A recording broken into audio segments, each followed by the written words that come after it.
Hello student, welcome back to my another video. Student, आज की इस वीडियो में मैं आपको क्लास 10 सामाजिक विज्ञान के 10 महत्वपूर्ण प्रश्न को बताऊंगा। तो आपसे रिक्वेस्ट है कि इस वीडियो में लास्ट तक बने रहें और चैनल पर नए हैं तो प्लीज़ चैनल को सब्सक्राइब कर दें। 2023 बोर्ड परीक्षा के लिए जो हमारा टारगेट है वो है 95% का। चलिए अब हम एक एक करके सभी प्रश्नों को देखते हैं। उससे पहले अगर आपको इन सभी प्रश्नों का पीडीएफ चाहिए तो आपको देखिए क्या करना है। इस वीडियो के डिस्क्रिप्शन में हमारे टेलीग्राम चैनल सिद्धार्थ ट्यूटोरियल्स का लिंक है। आपको वहाँ पे जाके ज्वाइन हो जाना है या फिर सीधे ही आपको सीधे ही टेलीग्राम पे जाकर सिद्धार्थ ट्यूटोरियल्स अगर वहाँ पे भी सर्च कर देंगे तो आप वहाँ भी जुड़ सकते हैं। वहाँ टेलीग्राम पे आपको नोट्स प्लस पीडीएफ प्रोवाइड किया जाएगा बिल्कुल फ्री में। तो बस आपको क्या करना है कि हमारे टेलीग्राम से जुड़ जाना है। आपको हमारे जितने भी इंपॉर्टेंट क्वेश्चन आएंगे उनका पीडीएफ आपको वहाँ पे प्रोवाइड कर दिया जाएगा। चैनल पर आप नए हैं तो प्लीज़ चैनल को सब्सक्राइब कर दें। चलिए अब हम सभी क्वेश्चन को देखते हैं। देखिए सबसे पहला जो हमारा क्वेश्चन है वो क्या है, निरंकुशवाद से क्या तात्पर्य है। ये क्वेश्चन देखिए वेरी इंपॉर्टेंट क्वेश्चन है और ये क्वेश्चन इतिहास से है। इतिहास के पहले चैप्टर से क्वेश्चन है, निरंकुशवाद से क्या तात्पर्य है। चलिए अब हम इसके आंसर को देखते हैं। एक ऐसी सरकार या शासन व्यवस्था जिसका सत्ता पर किसी प्रकार का कोई अंकुश नहीं होता। देखिए ऐसी कोई सरकार हो या फिर शासन व्यवस्था हो जिसका सत्ता पर किसी प्रकार का अंकुश न हो, ऐसी सरकार जनता के अनुकूल कार्य नहीं करती। देखिए जब ऐसी सरकार होगी कि उसका किसी के ऊपर अंकुश नहीं होगा तो वह सरकार जनता के अनुकूल यानी कि जनता जो चाहेगी वह कार्य नहीं करेगी। उसके बाद देखिए क्या कह रहा है, ये सैन्य बल पर आधारित यानी कि जो आपके सेना की शक्तियां हैं उसके बल पर आधारित और दमनकारी सरकारें होती हैं। ये सरकारें क्या कहलाती हैं, निरंकुशवाद। ऐसी सरकारें क्या कहलाती हैं, निरंकुशवाद सरकारें कहलाती हैं। चलिए अब हम अपने दूसरे क्वेश्चन को देखते हैं। हमारा जो दूसरा क्वेश्चन है वो क्या है, जनमत संग्रह क्या है। देखिए ये वेरी इंपॉर्टेंट क्वेश्चन है और ये भी क्वेश्चन इतिहास से है। चलिए अब हम इसके आंसर को देखते हैं। देखिए जनमत संग्रह एक प्रत्यक्ष मतदान है। देखिए जो जनमत संग्रह होता है यह एक प्रत्यक्ष मतदान होता है जिसके जरिए एक क्षेत्र के सभी लोगों से एक प्रस्ताव को स्वीकार या अस्वीकार कराने के लिए पूछा जाता है। देखिए जो जनमत संग्रह होता है यह एक प्रत्यक्ष मतदान होता है जिसके जरिए क्या होता है कि किसी भी क्षेत्र के वहाँ पे जितने भी लोग होते हैं, ठीक है, उनके सामने कोई भी एक प्रस्ताव रखा जाएगा। अगर उन सभी लोगों में से ज़्यादा लोग स्वीकार करते हैं तो उस प्रस्ताव को पारित किया जाएगा, अगर अस्वीकार कर दे रहे हैं तो उसको पारित नहीं किया जाएगा। इसी को क्या कहते हैं, जनमत संग्रह कहते हैं। चलिए अब हम अपने अगले क्वेश्चन को देखते हैं। हमारा जो अगला क्वेश्चन है वो क्या है, रॉलेट एक्ट क्या था। देखिए ये क्वेश्चन वेरी इंपॉर्टेंट क्वेश्चन है और मैं आपसे कहता हूँ कि ये क्वेश्चन आपके हर सेट में पूछने के लिए मिल जाएगा। तो आपको वीडियो को लास्ट तक देखना है क्योंकि इससे भी ज़्यादा इंपॉर्टेंट क्वेश्चन मैं आपको आगे बताऊँगा। चलिए इसके आंसर को देख लेते हैं। देखिए रॉलेट एक्ट 1919 ईस्वी में पारित एक ऐसा कानून था। देखिए जो रॉलेट एक्ट था ये कब पारित हुआ था, 1919 ईस्वी में। देखिए आपसे यहाँ पे एक बहुविकल्पीय प्रश्न पूछ सकता है कि जो रॉलेट एक्ट था वह कब पारित हुआ था, तो 1919 ईस्वी में कानून पारित हुआ था। उसके बाद देखिए इसमें क्या है आगे, जिसमें भारतीयों पर किसी तरह के मुकदमे को चलाए बिना शंका के आधार पर गिरफ्तार कर 2 साल तक जेल में बंद किया जा सकता था। देखिए जो रॉलेट एक्ट कानून था जो कि 1919 ईस्वी में पारित हुआ था, इसके अंतर्गत क्या होता था, जो भारतीय होते थे, ठीक है, उनके ऊपर बिना किसी मुकदमे को चलाए क्या किया जाता था, बस शंका करके, यानी कि बस शंका करके क्या कर देते थे, उनको गिरफ्तार करके 2 साल के लिए जेल में बंद कर देते थे, जिसे हम क्या कहते थे, रॉलेट एक्ट कहते थे। इसको कौन लागू किया था, इसको अंग्रेजों ने लागू किया था। चलिए अब हम अपने अगले क्वेश्चन को देखते हैं। हमारा जो अगला क्वेश्चन है देखिए क्या है, भारत आने के बाद गांधी जी द्वारा चलाया गया पहला आंदोलन कौन था। देखिए ये क्वेश्चन मोस्ट इंपॉर्टेंट क्वेश्चन है और आपके बोर्ड एग्जाम में आंदोलन से रिलेटेड एक क्वेश्चन जरूर से जरूर देखने के लिए मिलेगा। देखिए ये क्वेश्चन क्या है, भारत आने के बाद गांधी जी द्वारा चलाया गया पहला आंदोलन कौन सा था। ठीक है, चलिए अब हम इसके आंसर को देखते हैं। देखिए दक्षिण अफ्रीका से भारत लौटने के बाद गांधी जी ने 1916 ईस्वी में बिहार के चंपारण से अपने पहले सत्याग्रह आंदोलन की शुरुआत की। अब देखिए यहाँ से आपका एक बहुविकल्पीय क्वेश्चन और तैयार हो गया, क्या कि जब गांधी जी दक्षिण अफ्रीका से भारत आए तब उन्होंने अपना पहला आंदोलन कौन सा चलाया, तो कौन सा आंदोलन चलाया, चंपारण आंदोलन चलाया। यहाँ से देखिए आपका एक और बहुविकल्पीय क्वेश्चन तैयार हो गया।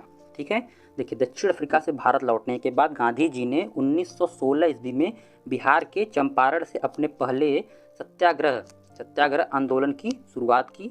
कौन सा आंदोलन? सत्याग्रह आंदोलन, यही होगा आंसर। उसके बाद यहाँ के किसान नील की खेती के विरोध में आंदोलन चला रहे थे। जो बिहार के किसान थे वो क्या कर रहे थे? नील की खेती के लिए आंदोलन चला रहे थे। तो जिसमें उनका सहयोग किसने किया? गांधी जी ने सहयोग किया। किस प्रकार से? सत्याग्रह आंदोलन को चलाकर गांधी जी ने बिहार के किसानों का सहयोग किया। चलिए अब हम अपने आगे क्वेश्चन को देखते हैं और आपको वीडियो को लास्ट तक देखना है और चैनल को आपको सब्सक्राइब करके रखना है। चलिए अब हम अपने अगले क्वेश्चन को देखते हैं। ये देखिए, हमारा अगला क्वेश्चन कौन सा है? असहयोग आंदोलन कब और क्यों वापस किया गया?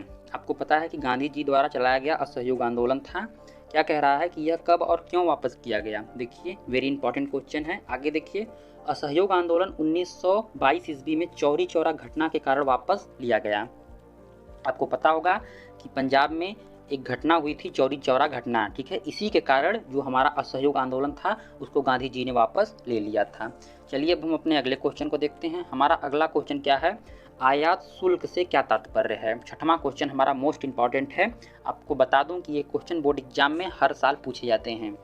चलिए अब हम इसके आंसर को देखते हैं। देखिए, किसी दूसरे देश से आने वाली चीज़ों पर वसूल किया जाने वाला शुल्क। देखिए, आयात शुल्क क्या होता है? किसी देश से कोई भी जो वस्तु आ रही है, कोई भी सामान आ रहा है, उस पर जो वसूल किया जाने वाला शुल्क है, यह या एक प्रकार का कर, ठीक है। इसको हम एक प्रकार का कर या शुल्क उस जगह से लिया जाता है जिस जगह से वह चीज़ देश में प्रवेश करती है। देखिए, जो आयात शुल्क है वो कहाँ लिया जाता है? वो जो चीज़ है जिस स्थान से प्रवेश करेगी, आपके देश में जिस स्थान पे प्रवेश करेगी वहाँ पे शुल्क लिया जाता है। अब देखिए, शुल्क लिया कहाँ कहाँ जाता है? यानी कि सीमा पर, जो आपकी सीमा है देश की, वहाँ पर लिया जा सकता है, आपके बंदरगाह पर लिया जा सकता है और हवाई अड्डे पर लिया जा सकता है। ये जो शुल्क लिया जाता है उसी शुल्क को हम क्या कहते हैं? आयात शुल्क। चलिए अब हम अपने अगले क्वेश्चन को देखते हैं। हमारा जो अगला क्वेश्चन है वो है, अफ्रीका में आने के लिए यूरोपियों के लिए प्रमुख आकर्षण का क्या कारण थे? देखिए, जो यूरोपी थे वो अफ्रीका क्यों आ रहे थे, उसका मुख्य आकर्षण क्या था, यानी कि उसका मुख्य आने का कारण क्या था? ये क्वेश्चन देखिए वेरी इंपॉर्टेंट क्वेश्चन है और ये क्वेश्चन बोर्ड एग्जाम में 100% पूछा जाएगा। तो इसका देखिए आंसर है क्या? यूरोपी देश खनिज संसाधनों के लिए अफ्रीका की ओर आकर्षित हुए। देखिए, जो यूरोपी देश थे वो अफ्रीका क्यों आए थे? खनिज संसाधनों के लिए वो अफ्रीका आए थे। उसके बाद तथा अफ्रीका के विशाल भू क्षेत्रों और बाजार पर यूरोपी देशों की नज़र थी। देखिए, जो अफ्रीका है वहाँ पर क्या है? विशाल भू क्षेत्र उपस्थित है और इन्हीं यूरोपी देशों का क्या था? उनके बाजार और उनके विशाल भू क्षेत्रों पर नज़र थी, इसीलिए वो यूरोपी थे जो अफ्रीका में आ गए थे। चलिए अब हम अपने अगले क्वेश्चन को देखते हैं। हमारा जो अगला क्वेश्चन है वो देखिए मोस्ट इंपॉर्टेंट क्वेश्चन है। देखिए, 19वीं शताब्दी में हजारों लोग यूरोप से अमेरिका क्यों आने लगे? देखिए, 19वीं शताब्दी जो थी उसमें क्या हुआ? जो यूरोप है, ठीक है, यूरोप से अमेरिका बहुत से लोग क्यों आ गए? ठीक है, ये क्वेश्चन देखिए वेरी इंपॉर्टेंट क्वेश्चन है। चलिए अब हम इसके आंसर को देख लेते हैं। यूरोप में गरीबी की भरमार। अब देखिए, जो यूरोप है वहाँ पे बहुत अधिक गरीबी थी। उसके बाद भूखमरी थी। जब देखिए वहाँ पे गरीबी है तो वहाँ पे भूखमरी भी होगी। उसके बाद वहाँ पे बहुत अत्यधिक बीमारियाँ थी। धार्मिक टकराव, वहाँ पे धर्म को लेकर बहुत अधिक मुठभेड़ होता था। उसके बाद धार्मिक असंतुष्टों, यानी कि जिसको भी वहाँ धर्म से असंतुष्टि होती थी उसको कठोर दंड देने के कारण वहाँ के जो लोग थे वो क्या हुए? अमेरिका आने लगे, यूरोप को छोड़कर। फिर से मैं आपको बता देता हूँ, यूरोप में गरीबी का भरमार था और वहाँ पे भूखमरी थी, बीमारियाँ थी, धार्मिक टकराव था और धार्मिक असंतुष्टों को कठोर दंड देने के कारण यूरोप के बहुत से लोग क्या हुए? अमेरिका को आ गए। उसके बाद आगे देखिए क्या कह रहा है, अमेरिका में संसाधनों की बहुलता थी। ये भी एक कारण था कि वहाँ के यूरोप के लोग अमेरिका आ रहे थे। क्यों आ रहे थे? अमेरिका में संसाधनों की बहुलता, यानी कि अमेरिका में बहुत अत्यधिक संसाधन थे। उसके बाद खेती योग्य भूमि, यानी कि जो यूरोप था वहाँ पे खेती योग्य भूमि भी नहीं थी, इसलिए बहुत से लोग क्या हुए? खेती करने के लिए अमेरिका आ गए और वहाँ की जनसंख्या भी कम थी, यानी कि अमेरिका जो देश है वहाँ पे उस समय जनसंख्या भी कम थी, इसलिए यूरोप के बहुत से लोग क्या हुए? अमेरिका के लिए रवाना हो गए। चलिए अब हम अपने 9वें क्वेश्चन को देखते हैं। हमारा 9वां क्वेश्चन देखिए ये भूगोल से है। ये क्वेश्चन देखिए मोस्ट इंपॉर्टेंट क्वेश्चन है और मृदा से रिलेटेड आपके बोर्ड एग्जाम में एक क्वेश्चन जरूर से जरूर पूछा जाता है। तो हमारा जो 9वां क्वेश्चन है वो क्या है, भारत में कौन कौन सी मृदाएं पाई जाती हैं। देखिए आपका जो भारत देश है ये बहुत विशाल है। अब इसमें कई प्रकार की मृदाएं पाई जाती हैं। तो चलिए अब हम एक एक करके उन्हीं मृदाओं को देख लेते हैं कि भारत में कौन कौन सी मृदाएं पाई जाती हैं। भारत में जलोढ़ मृदा, जो भारत में सबसे प्रसिद्ध मृदा है वो कौन सी है, जलोढ़ मृदा। यानी कि आपको अधिकतर सभी स्थानों पर जलोढ़ मृदा देखने के लिए मिल जाएगी। काली मृदा यानी कि काली मिट्टी, लाल व पीली मिट्टी भी आपको भारत में देखने के लिए मिलती है, आपको सभी को पता है। लेटराइट मिट्टी, मरुस्थलीय मिट्टी और वन मृदा भी पाई जाती है। यानी कि भारत में निम्न प्रकार की मृदाएं पाई जाती हैं। सबसे पहला जलोढ़, दूसरा काली, तीसरा लाल व पीली, चौथा लेटराइट, पांचवा मरुस्थलीय और छठवां मृदा जो है वो है वन मृदा पाई जाती है। चलिए आज के हम अपने अंतिम आंसर क्वेश्चन को देख लेते हैं। हमारा जो अंतिम क्वेश्चन है वो भी भूगोल से है और क्वेश्चन क्या है, पवन अपर्दन किसे कहते हैं। ये क्वेश्चन देखिए वेरी इंपॉर्टेंट क्वेश्चन है और चलिए अब हम इसके आंसर को भी देख लेते हैं। देखिए, पवन द्वारा मैदान अथवा ढालू क्षेत्र की मृदा से मृदा को उड़ा ले जाने की प्रक्रिया को पवन अपर्दन कहते हैं। देखिए जो हवा होती है, जब हवा बहुत अधिक तेज़ी से बहती है तो जो मैदानी क्षेत्र हैं और ढालू क्षेत्र यानी जहाँ पे ढलान है और जो मैदानी क्षेत्र है वहाँ पे क्या होता है, जो मृदा होती है, ठीक है, मृदा जो होती है उससे कौन उड़ा ले जाता है, उससे वहाँ पे देखिए, यहाँ पे देखिए हवा होगा, मृदा को हवा उड़ा ले जाती है। इस प्रक्रिया को क्या कहते हैं, पवन अपर्दन कहते हैं। ठीक है, ये क्वेश्चन देखिए मोस्ट इंपॉर्टेंट क्वेश्चन है। आज मैंने आपको 10 क्वेश्चन बताए हैं सोशल साइंस से। ठीक है, मैंने आपको एसएसटी से आज 10 क्वेश्चन बताए हैं और अगर आपको वीडियो आज पसंद आया है तो प्लीज़ इस वीडियो को लाइक कर दें और अपने सभी फ्रेंड्स के पास इस वीडियो को शेयर कर दें। और चैनल से अगर अभी तक नहीं जुड़े हैं तो प्लीज़ चैनल से जुड़ जाएं। हम मिलते हैं आपसे फिर किसी नेक्स्ट वीडियो में किसी इंपॉर्टेंट क्वेश्चन के साथ। तब तक के लिए जय हिंद, जय भारत।